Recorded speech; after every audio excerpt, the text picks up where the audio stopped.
Everyone, তোমরা যারা আমার ভিডিও দেখো তারা তো জানোই আমি পুরীতে গিয়ে কোন কোন জায়গায় গিয়েছিলাম তারই ভিডিও আমি শেয়ার করছি, আর এটা হচ্ছে তার লাস্ট পার্ট। আর যারা এই ভিডিওর ফার্স্ট এবং সেকেন্ড পার্ট দেখতে চাও চটপট আমার চ্যানেলে গিয়ে ভিডিওতে ক্লিক করে দেখে নাও। জগন্নাথের পিসির বাড়ি দেখার পর আমরা চলে গেছিলাম জগন্নাথের মাসির বাড়ি দেখতে, যেটাও এখনো বন্ধ আছে।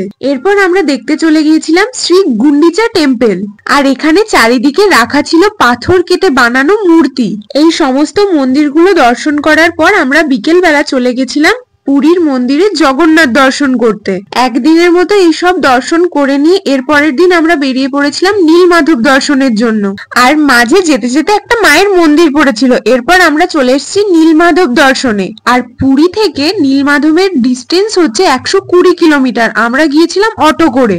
নীলমাধব দর্শন করে ফিরে আসার পথে আমরা দেখতে গেছিলাম এই জায়গাটিতে যেখানে টিকিট নেবে এক একজনের 10 টাকা করে, আর এখানে আছে দুটো কুয়ো, যেই কুয়োর জল সব সময় ফুটন্ত।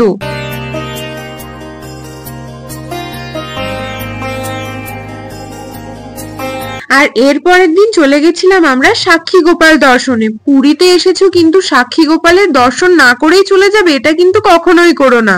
আর এখানকার বেশিরভাগ মন্দিরেই যেহেতু ভেতরে ফোন অ্যালাউ করে না, তাই বাইরে থেকেই ক্লিপটা নিতে হলো। এরপর আমরা গিয়েছিলাম আলারনাথ দর্শনে, আর এই মন্দিরেই পাশেই রয়েছে শ্রী ব্রহ্মা গৌড়ীয় মঠ।